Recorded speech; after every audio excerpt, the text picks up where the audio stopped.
এশিয়ার উন্মুক্ত জলসীমায় নিরাপত্তা জোরদারে সম্মত হয়েছে যুক্তরাষ্ট্র, ভারত, জাপান ও অস্ট্রেলিয়ার সমন্বয়ে গঠিত কোয়াড জোট।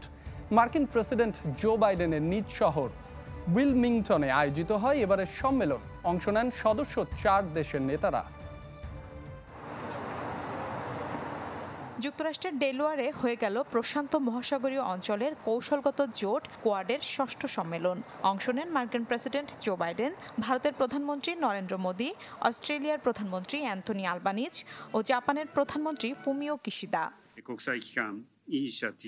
সম্মেলনে অবাধ ও উন্মুক্ত অংশগ্রহণমূলক ভারত প্রশান্ত মহাসাগরীয় অঞ্চল প্রতিষ্ঠার প্রচেষ্টাকে এগিয়ে নেয়ার কথা বলেন নেতারা। নিরাপত্তা প্রতিষ্ঠায় একমত হওয়ার পাশাপাশি দক্ষিণ চীন সাগরের পরিস্থিতি নিয়েও উদ্বেগ জানান তারা। ঘোষণা দেন সদস্য 4 দেশের সেনাদের নিয়ে আগামীতে যৌথ উপকূলরক্ষী অভিযানের। ইন্দো প্যাসিফিক অঞ্চলকে নিরাপদ রাখতে যথাযথ উদ্যোগ নেওয়া হবে। আঞ্চলিক বন্ধু রাষ্ট্রগুলোর জন্য হাতে নেওয়া হবে নতুন সমুদ্র পরিকল্পনা। সদস্য দেশগুলোর কোস্ট গার্ডের মধ্যেও সহযোগিতার ক্ষেত্র তৈরি করা হবে।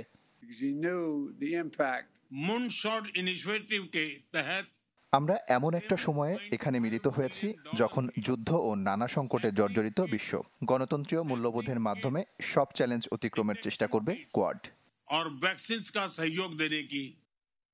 কোয়াড সম্মেলনের ফাঁকে রোববার উইলমিংটনে বাইডেনের সাথে দ্বিপাক্ষিক বৈঠক করেন নরেন্দ্র মোদি। এতে আন্তর্জাতিক নানা ইস্যুর পাশাপাশি আলোচনা হয় বাংলাদেশ প্রসঙ্গেও। সোমবার অংশ নেন নিউ ইয়র্কে অনুষ্ঠিত জাতিসংঘ সাধারণ পরিষদের সম্মেলনে।